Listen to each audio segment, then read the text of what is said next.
ำยามดึกกับสายลม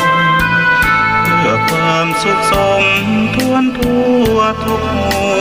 หัวใจถึงคนทั้งโลกซึ่งอยู่แดนไกลจากคณะสงฆ์เชียงใหม่ที่ได้ตั้งใจเทศกลอนป่านนี้ศรัทธาลับหรือยังหรือกำลังฟังคลื่นนี้กันอยู่หนอขอจงตั้งใจฟังให้เพียงพอฟังด้วยหัวใจจดจ่ออย่าท้อและถอยเลยคืนไหนถ้ามีเวลาว่างจดหมายมาบ้างอย่าทำเงียบเฉยหรือโทรศัพท์เข้ามาติชมเชยถามปัญหาเถิดเอ่ยจะเฉลยให้สุนทรฝากทำนี้มาช่วยย้ำเตือนอย่าลืมอย่าเลือนน้ำคำที่คำสอนสังคมวุ่นวายสุดแสนอาวรณ์วันกลัวโลกจะรุ่มร้อนวันธรรมจะลับลอ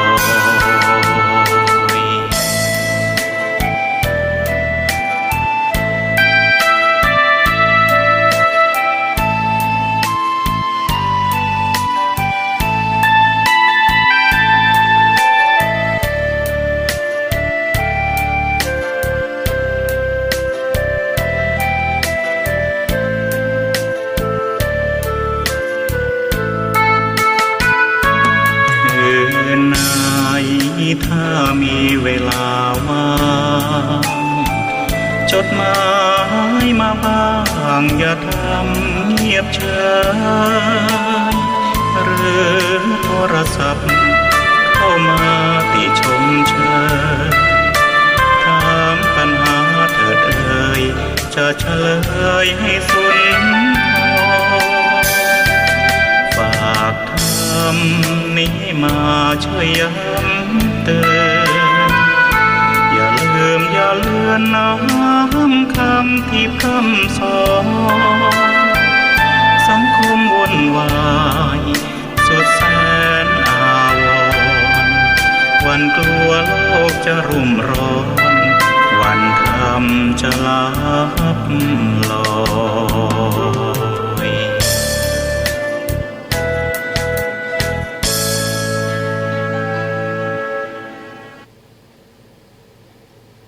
เจริญสุขญาติโยมท่านสาธุชนท่านผู้ฟังทั้งหลายทุกท่านทุกคนวันนี้รายการธรรมะก่อนนอนหน้าต่างสถานีวิทยุส่วนการเผยแผ่ธรรมจริยธรรม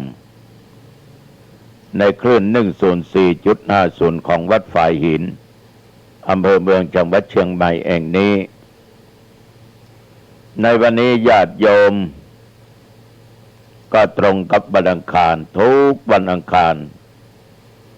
ตั้งแต่เวลาบัดเดี๋ยวนี้เป็นต้นไปอาตมภาพตัวเจ้าวัดหนองตองหางดงจังหวัดเชียงใหม่ก็จะได้นำเอารายการธรรมะก่อนนอนนี้มาพบมาปะกับพ่อออกแม่ออกญาติโยมอันเป็นมิตรทางธรรมได้รับฟังกันถึงเวลาจะดึกจะดื่นมาค่ำมาคืนอย่างใดก็ตามแต่มาต้องขออานุโมทนาขอบใจต่อญาติโยมที่อดตาลับคับตานอนฟังเสียงธรรมจากตุเจ้าวัดหนองตองตนนี้อยู่ขอบใจนักๆขอบใจหลายๆที่ญาติโยมบ่เบื่อบ่น่าย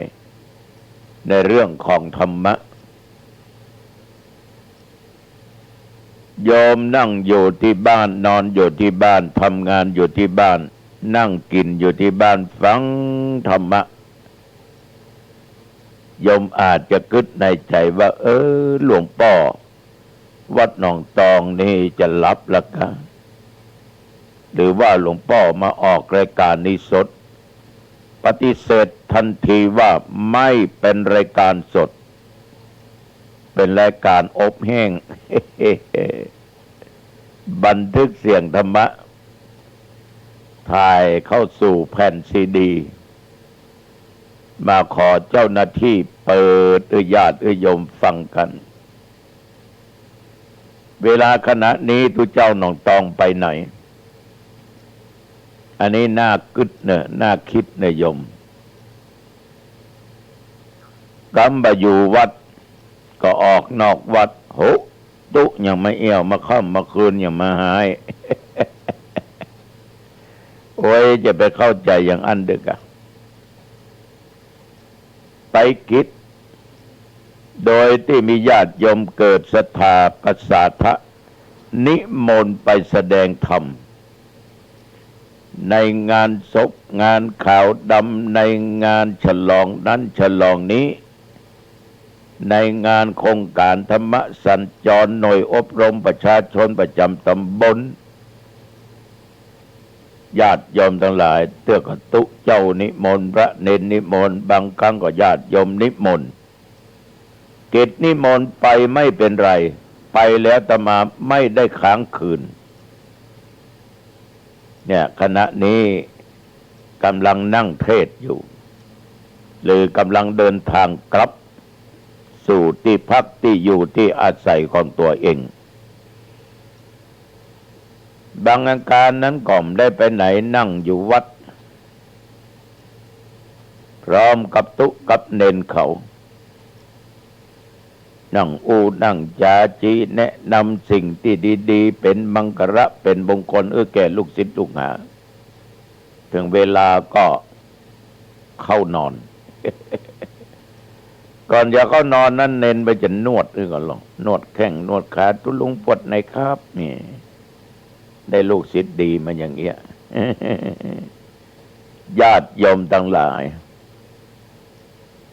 อาตมาภาพรายการนี้เป็นรายการบันทึกเสียงธรรมะขออภัยนะที่เอาเปรียบญาติโยมเนาะบ่ได้เอาเปรียบกันหรอกโยมญาติโยมจึงมีใจตั้งมั่นมีสติมีปัญญามีสมาธิตั้งมั่นฟังอาตมาภาพมาตลอดเนี่ยโอ้โหยอดแห่งพุทธบริษัทยอดแห่งสิทธัตถาคตสุดสู่สังลัพพเตปัญญังคนตั้งใจฟังดีคิดดีปฏิบัติตามดีเกิดปัญญาสุดสู่สังลัพพเตปุญญังคนตั้งใจฟังดีมีสติมีปัญญาจิตใจบหวั่นไหวไปตามอารมณ์ต่างๆที่มาสัมผัสทางหูตาจมูกลิ้นกายและใจทำให้เกิดบุญนั่นแหละคือความดีที่ยังญาติโยมให้มั่นคงดำรงตนอยู่ได้เพราะโยมมีบุญถ้าพอออกไม่ออกมีบุญได้ฟังธรรมะพอดึกพอดื่นอย่างเงี้ย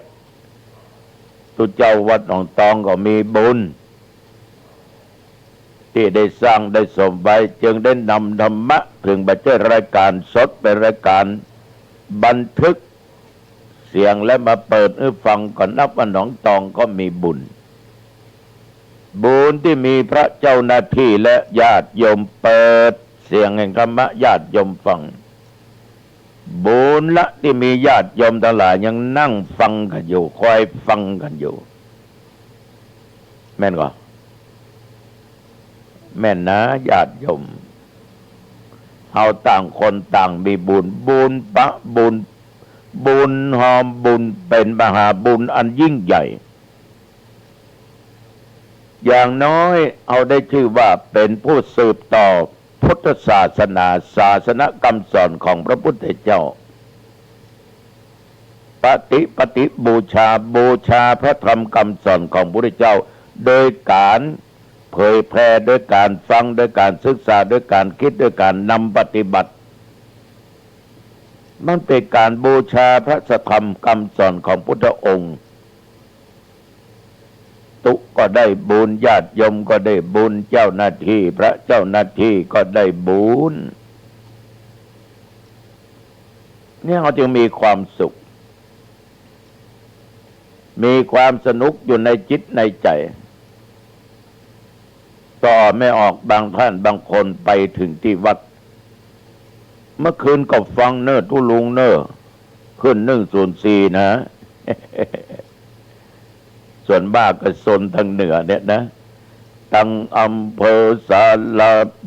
ดอยสะเก็ดแม่อ่อนสันกำแพงสันทรายแม่ริมแม่แตงอำเภอเมืองจังหวัดเชียงใหม่อำเภอห่างดงโซนตั้งเหนือเดินเล่าฟังได้สบายถ้าไปทางใต้นี่มันมีคลื่นขี่กัน104มันขี่กัน เสียงเลยหายจ่อยไปเลยแต่ก็ดีละญาติโยมก็น่าภูมิอกภูมิใจดีอกดีใจที่เราทั้งหลายในฐานะเป็นพุทธบริษัทสี่เป็นพี่เป็นน้องกันร่วมกันเผยแพร่ธรรมจะมาบรรยายธรรมเทศน์ธรรมญาติโยมฟังและนำไปอู้ไปจากคนนั้นคนนี้ว่าลองฟังเมื่อค่ำเมื่อคืนดูหรอตุเจ้าวัดหนองตองออกโลในรายการธรรมะก่อนนอนแม่ก็บางคนก็บอกคือลูกก็ฟังโอ้ยอดจริงๆเป็นการเผยแพร่ธรรมะทำให้คนอื่นนั้นได้ฟังได้นำปฏิบัติมันเป็นมังคละเป็นมงคลอย่างยิ่งสัพพทานังธรรมะทานังชินาติการให้ธรรมะเป็นทานย่อมชนะการให้ทุกอย่างได้ญาติโยมมีส่วนร่วมในการธรรมะเป็นทานญาติโยมฟังแล้วแผ่กระจายขยายธรรมะให้แก่บุคคลอื่นเชิญชวนแนะนำบอกกล่าวคนอื่นฟังแต่วงเล็บถ้าเขาตอบปฏิเสธอย่านะอย่าให้เขาได้สร้างบาปสร้างกรรมคือมันอย่างคนบางคนเอาไปแนะนำเปิ้นฟังเนี่ยโยมเมื่อคืนตุลุงวัดหนองตองออกเนอะเพราะประมาณ10 โมงขึ้นไปทุกวันอากาศมึงก็ฟังก็เดี๋ยวมึงกาเปิ้นจะรับจะนอนละไปฟังมันอย่างธรรมะโอ้โหเลอะเทอะไปใหญ่ละโหบักฟังมึงก็ฟังเตอะมึงจะไปสวรรค์มึงจะไปนิพพานก็ไปคนเดียวมึงเตอะญาติโยมแล้วเพิ่นจะไปที่ไหนเนี่ยได้เนาะก็บ่ต้องไปชี้เป็นแนะเป็นนำและญาติโยมถ้าได้ยินกรรมอย่างนี้อย่าไปสร้างบาปสร้างกรรมเพิ่มเติม คำว่าสร้างบาปสร้างกรรมเพิ่มเติมอย่าให้เขาได้สร้างบาปสร้างกรรมเพิ่มเติมถ้าเขาบอกเจือมันก็ด่าเขาเจือมันจะแสดงความบพึงพอใจบ่อยครั้งก็ออกไม่ออกญาติโยมอาตมภาพเคยผ่านสิ่งเหล่านี้มา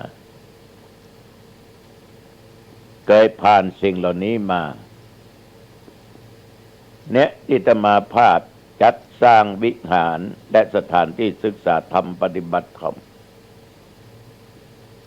อาตมาบ่ได้เชิญชวนอาตมาเพียงแต่ประกาศว่าญาติโยมใครจะร่วมเสริมสร้างบารมีธรรมกับอาตมานะ เวลาขณะนี้กำลังสร้างวิหารที่ศึกษาธรรมปฏิบัติธรรมใกล้กับสนามกีฬาเทศบาลตำบลหนองตองพัฒนาใกล้กับสถานที่ว่าจะสร้างที่พักกายโรงพยาบาลแพทย์แผนทางเลือกโอตุจะไปสร้างบัญญัติหยังวัดก็มีอยู่แล้วหรอก็ต้องไปสร้างบ้านนะเนาะตายแล้วมันจะได้ไปโถยตุจะไปแปลงมันยังหยังสร้างมันยังหยังองค์ยาเพื่อก็มีปะเลอะขี้เต๋อที่ปฏิบัติธรรมก็ถึงปฏิบัติกันอยู่แล้วหรอตุจะไปแปลงมันยังหยังข้าบ่หอมเขาก็ ขอบใจเนื้อสาธุสาธุสาธุยิ้มก็มันกับว่าเปิ้นฟังแล้วโยมทั้งหลายแต่บ่ได้บอกคือเปิ้นมาทำบุญนะมันได้สัมผัสจากเสียงที่อาตมาภาพประกาศทำให้เกิดอารมณ์ฉุนเฉียวขึ้น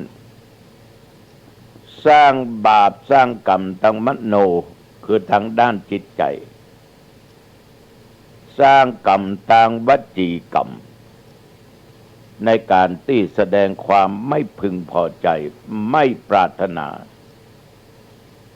มันเป็นอารมณ์ที่ทำให้เปิ้นสร้างบาปสร้างกรรมขึ้นถึงกายวาจาใจก็ว่าได้จะมาเลยขอบใจนะโยมนะโยมไม่ต้องเดือดร้อนโยมไม่ต้องไปทำอะไรนะ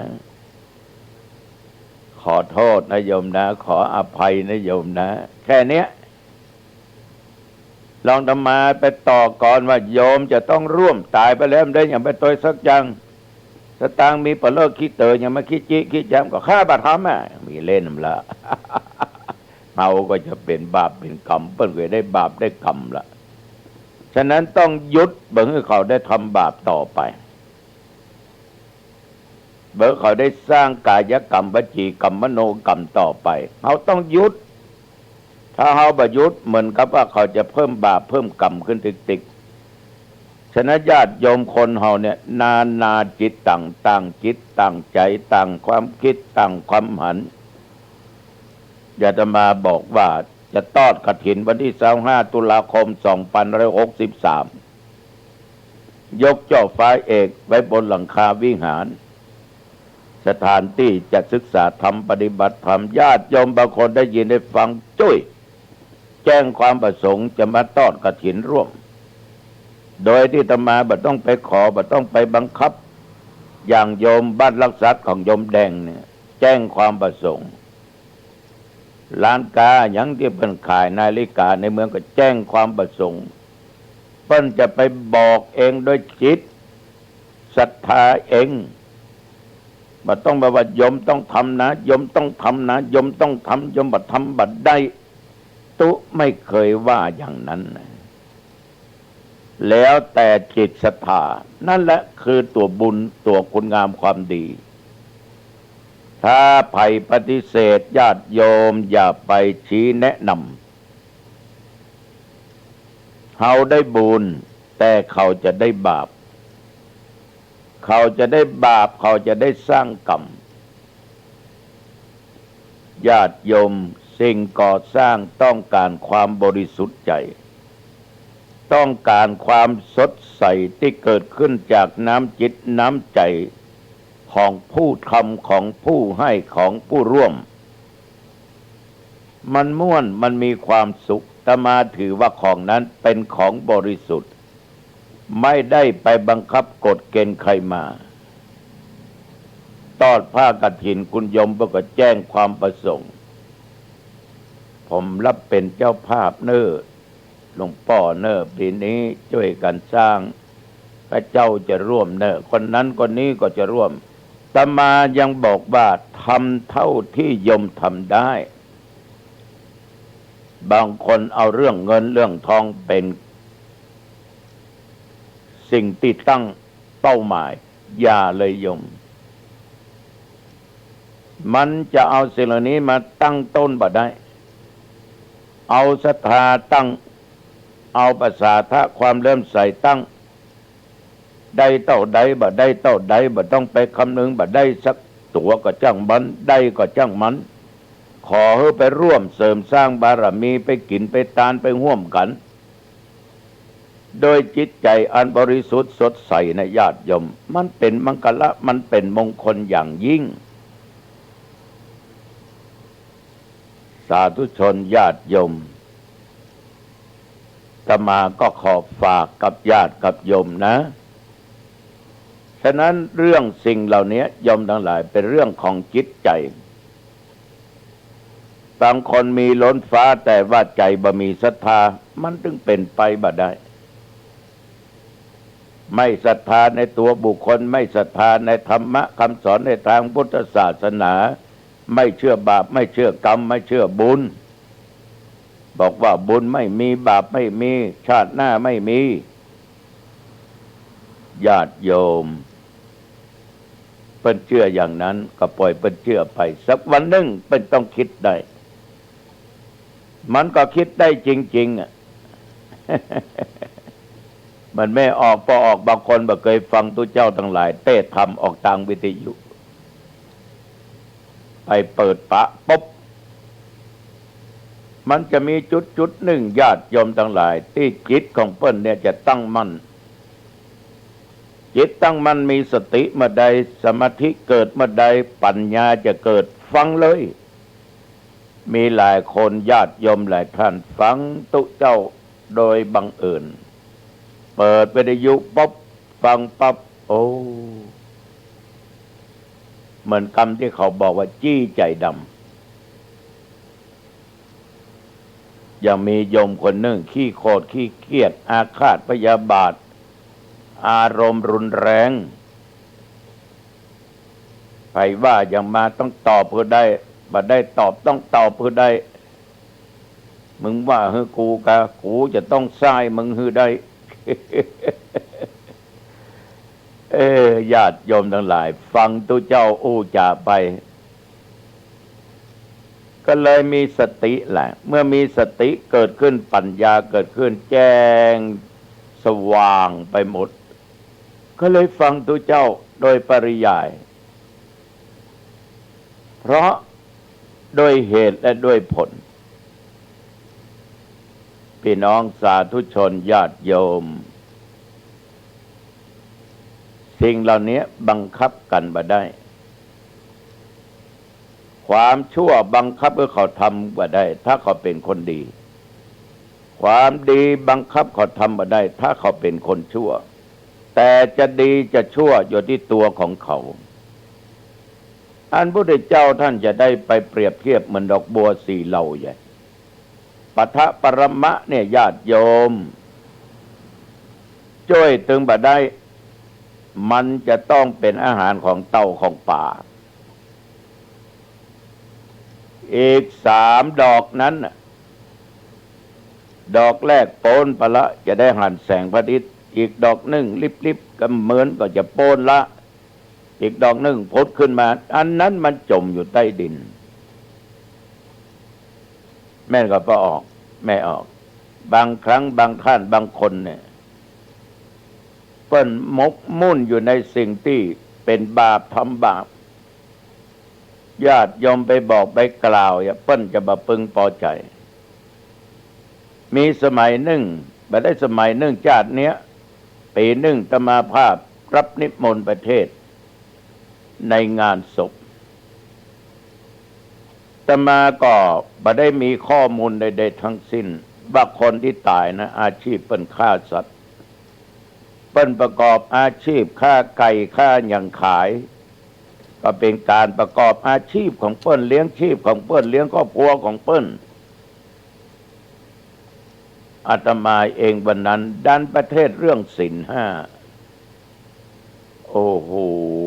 ญาติโยมพอหน้าผู้จารก็บ่ม่วนพอหน้าไผก็บ่ม่วน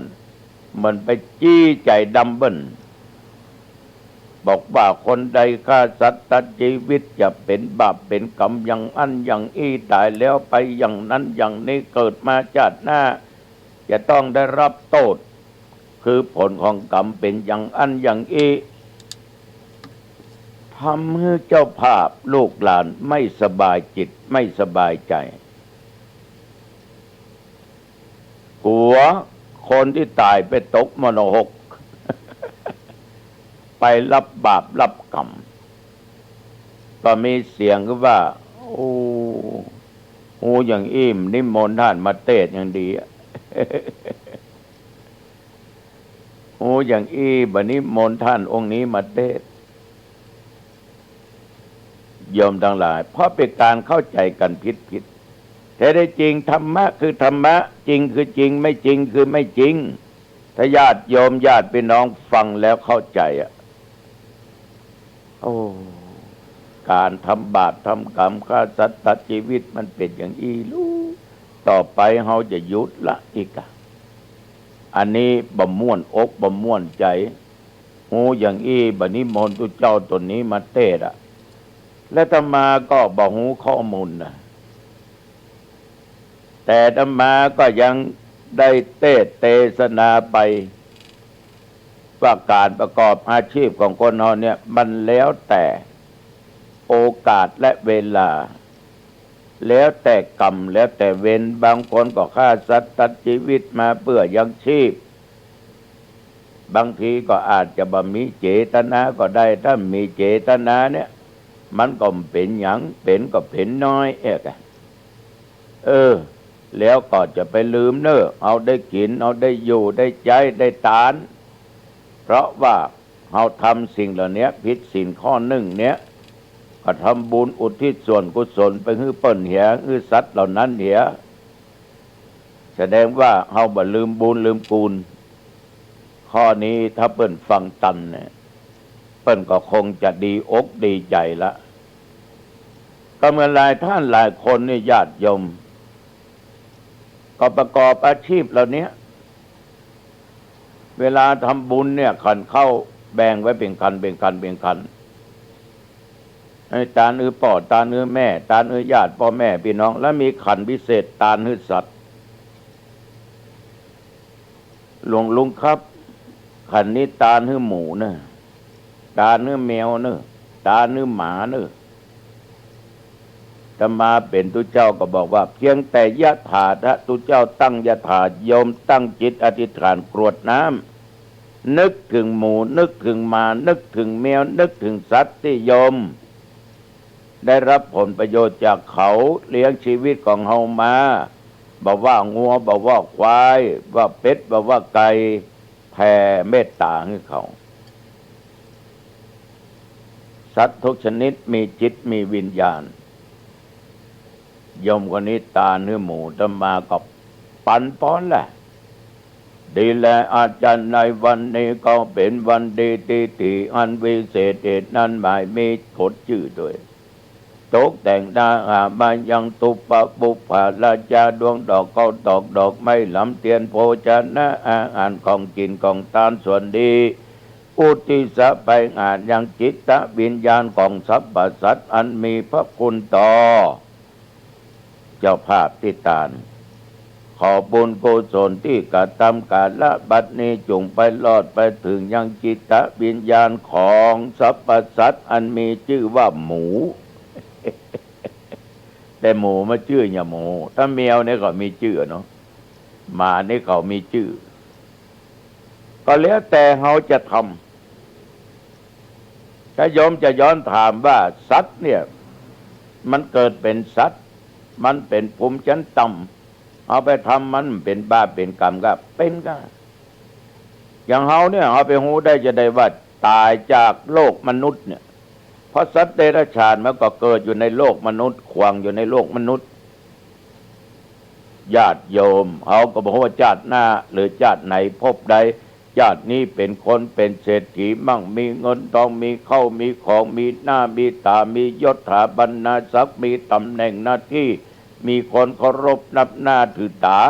เพราะมันมีบุญบารมีอดีตชาติมันมากมันนักก็เลยมาเป็นอย่างนี้กรรมที่เราสร้างนั้นไปแน่ใหญ่ตายจากโลกนี้ปุ๊บไปเกิดเป็นแมวมาหู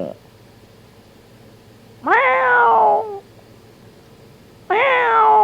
หูเนาะถ้าไปได้เจ้าของดีก็เลี้ยงไว้อย่างดี ได้กินอาหารอย่างดี นอนอย่างดี หน้าร้อนก็นอนห้องแอร์หน้าหนาวก็นอนเอาผ้ามาปกมาห่มมือนุ่งเสื้อนุ่งอย่างื้อ หมาก็เช่นเดียวกัน มีค่ามีราคาไอ้น้องหมาไอ้น้องแมวไอ้ยมสัตว์ทุกชนิดมันมีจิตวิญญาณแต่เขาก็บ่สามารถรู้ว่าเอาตายจากโลกนี้ไปสู่โลกหน้าเขาอาจจะไปเป็นสัตว์เดรัจฉานก็ได้ หรือไปเกิดบนสวรรค์ชั้นฟ้าเป็นเทพบุตรเทวดาก็ได้ต่อออกไม่ออกญาติโยมมันอยู่ที่เฮาแต่คนบางคนฆ่ามันเป็นสัตว์มันมีหน้าที่เลี้ยงคนฆ่าปาดคอเป็นพ่องเฉือนคอเปิ้นกกแข้งกกขากกปิกกกหัวผ่าท้องผ่าไส้ยมทั้งหลายแต่มันห้องว่าโอ้ยเจ็บมันก็จะห้องอ่ะเนาะมันก็ห้องแต่ห้องหูภาษามันญาติโยมทั้งหลายมันบ่หนีไปไหนหรอกเมื่อเขาทำอย่างนี้เอากระทำดีให้เขาอย่าพ้องทำบุญทำกุศลแผ่บุญกุศลให้เขาอย่าพ้องอย่าประมาทนะญาติโยมนะอย่าประมาทญาติโยมแต่ว่าท่านเหล่านี้บางครั้งเขาแนะบ่ได้ชี้บ่ได้นำบ่ได้เพราะว่าจิตใจของเขานะญาติโยมมันเหี้ยมโหดมนุษย์ดิลฉานโนมนุษย์ดิลฉานมันอย่างเสืออย่างสิงกระทิงแรดหมดเนี่ยกันเนาะเสือโคร่งเสือเหลืองเสือดาวหมีเอาไว้ใจเขาตึมได้จระเข้หมดเนี่ยเขาปอออกไม่ออกญาติโยมฉะนั้นอาตมาจึงขอฝากกับญาติกับโยมไว้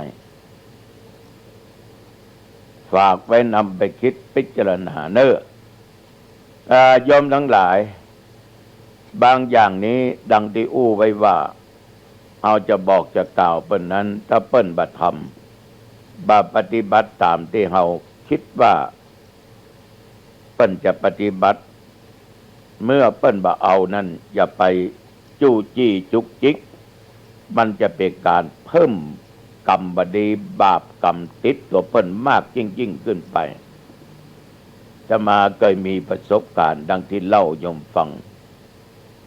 อาตมาก็อโหสิอาตมาได้ก็ไข้หัวว่าสิ่งเหล่านี้บางอย่างนั้นโยมทั้งหลายมันต้องฮึดสำนึกเองเหมือนเตบตัดทำบาปทำกรรมเป็นกรรมนักต่อพระพุทธเจ้าพุทธองค์เตือนหลายครั้งเตบตัดก็ยังทำเนี่ยอย่างใหญ่จะให้ตัวเองได้เป็นใหญ่เป็นโตเหมือนพุทธเจ้าเนี่ยจะใดจะให้มีลาภสักการะเกิดกับตัวเองมีประชาชนชาวบ้านเจ้าจองมากินมาทานกับตัวเองนักคิดอิจฉาริษยาอาฆาตพยาบาทมาดร้ายต่อพุทธเจ้าจนคบคิดกับพระเจ้าอาชาติศัตรูยุยงยุแย่พระเจ้าชาติชูปุจศัตรูปงพระชนป่อคือพระเจ้าเป็นบิสารปล่อยช้างตกมันหวังจะฮื้อฆ่าพุทธเจ้าตายกิ้งใบหินลงมาจากเขาคิชกูฏมาจะฮื้อพุทธเจ้าตายหมู่พวกเดรัจฉีก็ใจนางกินจานาววิกานั่นน่ะต้องล่อยั่วยวนหาเรื่องหาล้าวใส่พุทธเจ้าแต่วัตทำทุกสิ่งทุกอย่างใครจะชี้จะแนะแม้แต่พระพุทธองค์อันเป็นญาติเดียวกันชี้แนะแต่วัตถึงแบบฟังว่ามันมืด8 ด้าน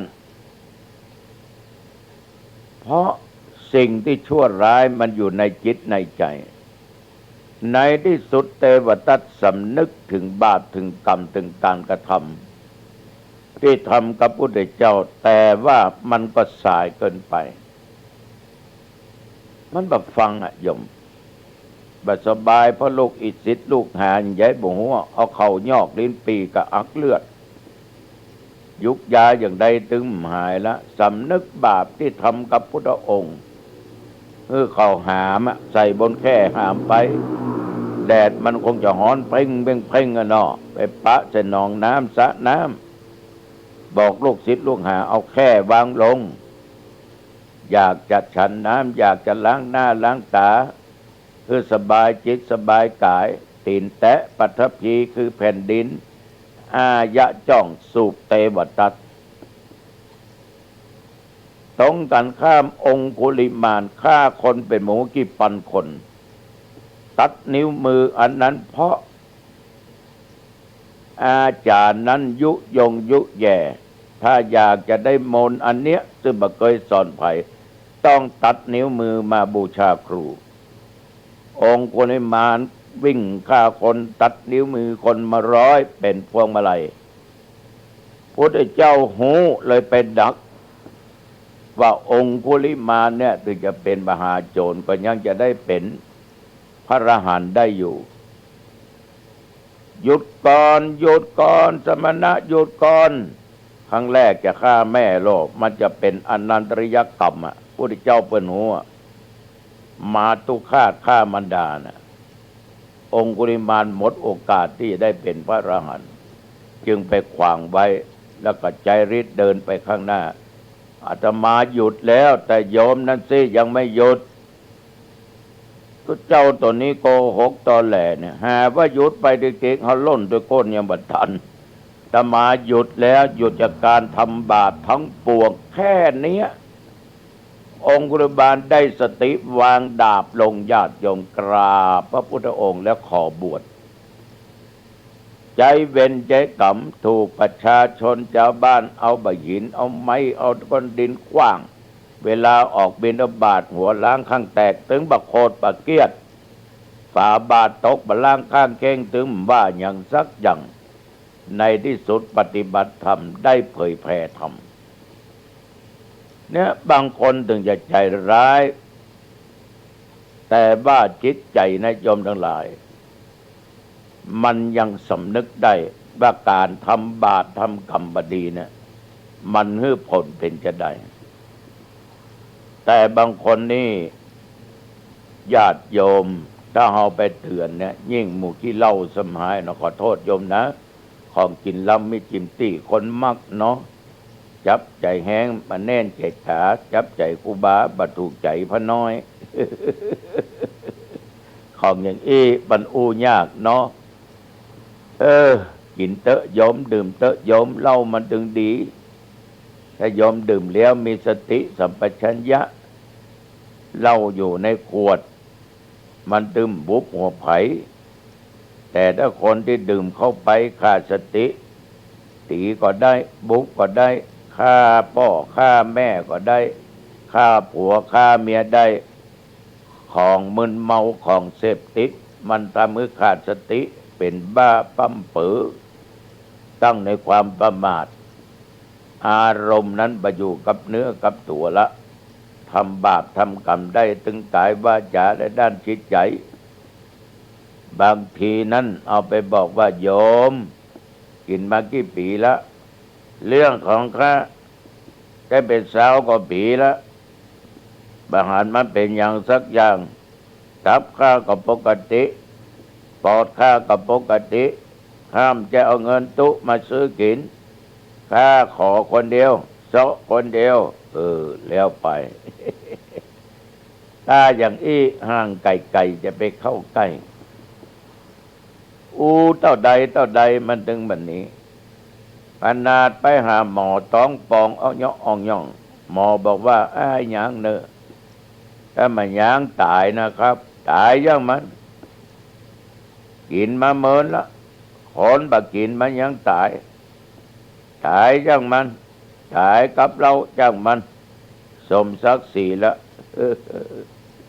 มาอยู่บ้านตันถึง3 เดือนตายละยมทั้งหลายฉะนั้นก็ออกไม่ออกสิ่งเหล่านี้เปิ้นก็หูว่ามันบดีแต่เปิ้นก็ฝืนทำคนเดียวเปิ้นมันเป็นกรรมเป็นเวรอย่างกับบ่หูถ้าเอาไปห้ามเหมือนไปยุไปแย่เหมือนไปเพิ่มเติมวจีกรรมมโนกรรมคือเปิ้น บางทีก็เพิ่มกายกรรมเกิดโทโสโมโหดับความโกรธมาได้จิตอาฆาตพยาบาทขนาดแม่มันยังฆ่าได้ขนาดพ่อมันยังฆ่าได้นับภาษาอย่างเฮามันจะบักฆ่านับภาษาอย่างมอกทุเจ้ามันจะบัดทำท่าคนเฮาถ้ามันมืดตันพิงมันยะได้หมดยมทั้งหลายสิ่งเหล่านี้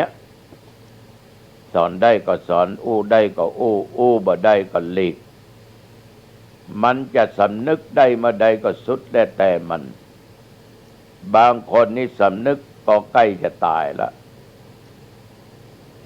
ก็ใกล้จะตายละขอโทษขอโพยคนนั้นคนนี้ที่ได้ล่วงเกินไปก็ยังดีเนาะใกล้จะตายยังมีสติอยู่เนาะยังสำนึกได้มันจะเหมือนองค์กุลิมานนี่หายากแต่ก็บ่ยากญาติโยมทั้งหลายฉะนั้นโยมทั้งหลายศีลธรรมเท่านั้นที่สามารถกำจัดสิ่งเหล่านี้ความบดีเนี่ยหายไปได้พระพุทธเจ้าของเฮานี่ญาติโยม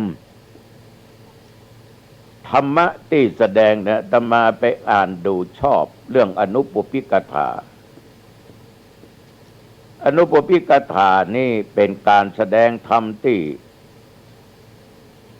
เรียกว่าไปตามลำดับตามขั้นตอนเมื่อคนฟังนะญาติโยมทั้งหลายได้ฟังแล้วมันอยู่ที่จิตที่ใจอยู่ที่อัธยาศัยของเขาคือกำจัดในสิ่งที่มันชั่วร้ายมันมัวหมองหมดไปกำน้อยเป็นจันเป็นจันจากง่ายนี่ไปหายากเพื่อว่าจะได้เตรียมจิตเตรียมใจของคนฟังให้พร้อมที่จะรับฟังธรรมะชั้นสูงต่อไปพี่น้องญาติโยมเอาจะไปอู้ไปจ่าไปสอนไผบอกไผต้องเอาตั้งแต่ต้นอย่างเขาเคยกินก็บอกว่ากินเถอะนะไอ้เนอ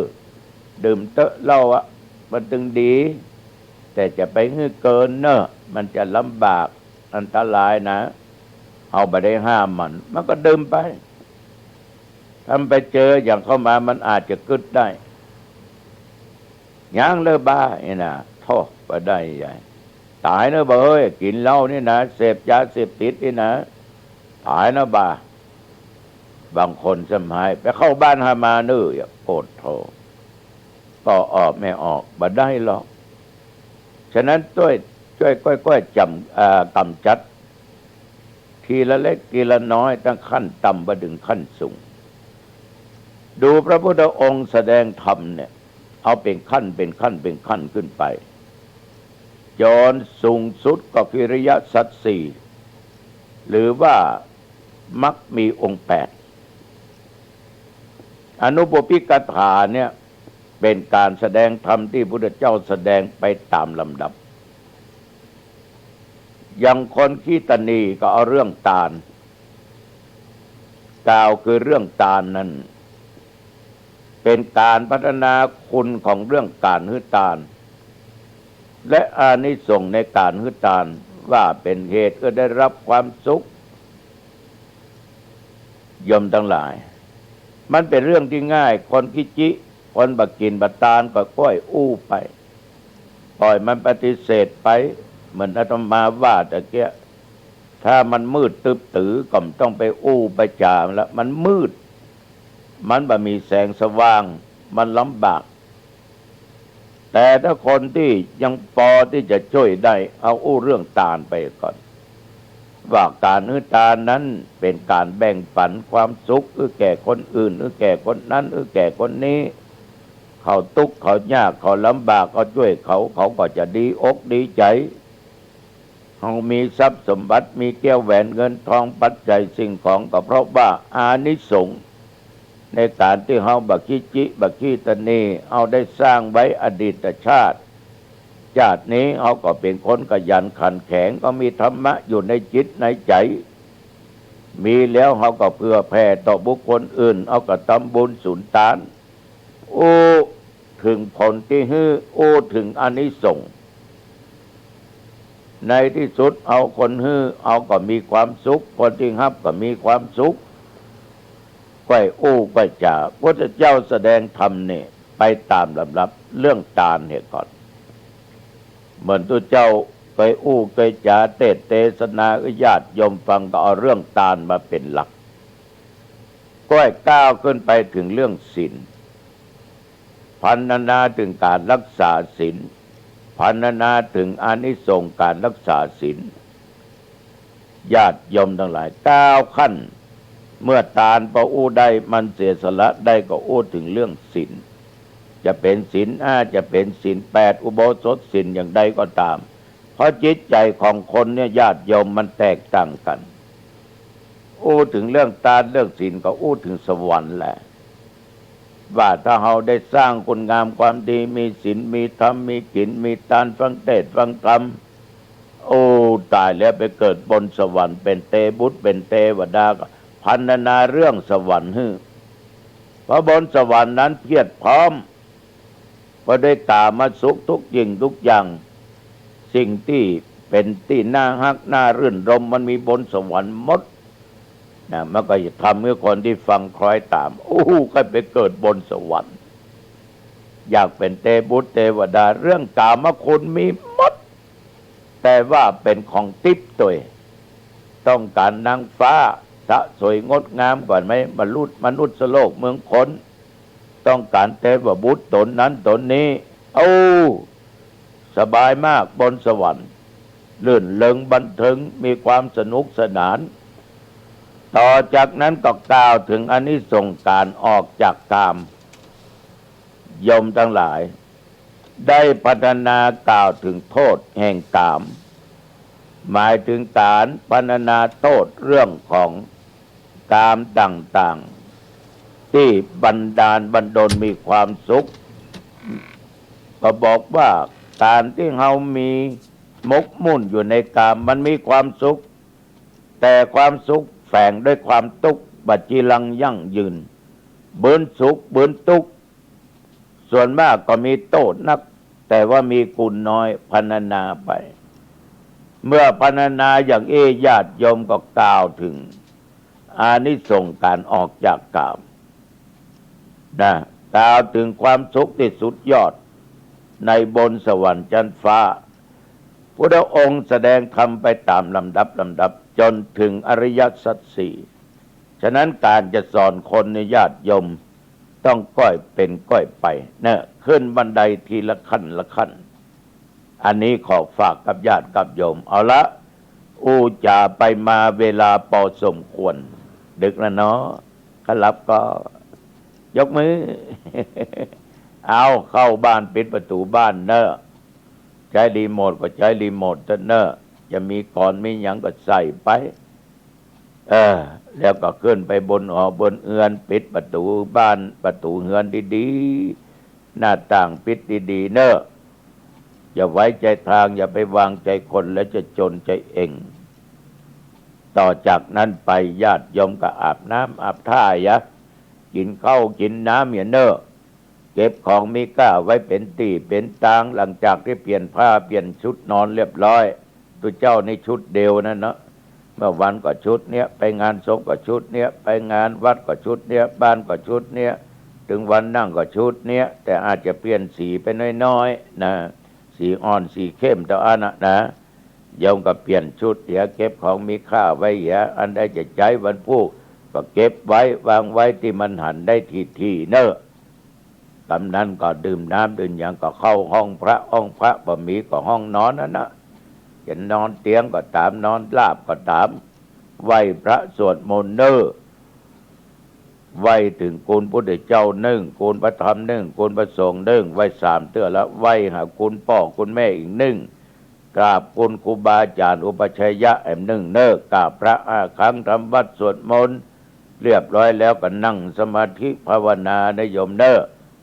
ตามอัธยาศัยจะนอนก็ได้จะนั่งก็ได้จะนั่งเก้าอี้อิงตึกก็ได้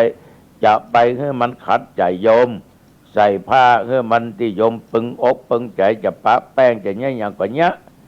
นั่งภาวนายกกับแผ่เมตตาแก่บรรพบุรุษจะเป็นปู่ย่าตายายพ่อแม่พี่น้องญาติกาผัวเมียลูกเต้าหลานเหลนเพื่อนพ้องมิตรสหายสัตว์มนุษย์สัตว์เดรัจฉานบอกว่าสี่เท้าสองเท้าหาเท้าบ่ได้มีปีกบ่มีปีกสัตว์น้ำสัตว์บกสัตว์บินบนหนอากาศที่ได้ล่วงเกินเขาตั้งกายวาจาใจแผ่เมตตาแก่เทบุตรเทวดาผีหอผีเงินเทพระอันรักษาตนตัวของโยมแล้วก็แผ่เมตตาตัวเราว่าข้าพเจ้าเกิดมาชาติไหนชาติใด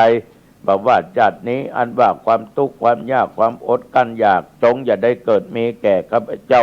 ถึงชาตินี้ชาติหน้าเกิดมาชาติไหนชาติใดขอได้พบพระศิริยะเมตไตรทบทวนดูศีลปานาวันนี้บ่ได้ฆ่าสัตว์อตินนาบ่ได้ลักบ่ได้โลภบ่ได้โกงอตินนาไปกาเมบ่ได้นอกใจผัวบ่ได้นอกใจเมียมุสาบ่ได้กล่าวเท็จบ่ได้ด่าทุเจ้าพระเนมบ่ได้ด่าคนนั้นบ่ได้ว่าคนนี้บ่ได้ด่าพ่อด่าแม่บ่ได้ด่าผัวบ่ได้ด่าเมียปัจจุบ่หลอกบ่ลวงบ่ติสินนินทาไผวันนี้บ่ดื่มเหล้าบ่เอาของมึนเมาฝิ่นกัญชาเฮโรอีนยาบ้ายามาโอ้หลับเลยนะโยมเนอะเป็นสุขตื่นขึ้นมาก็เป็นสุข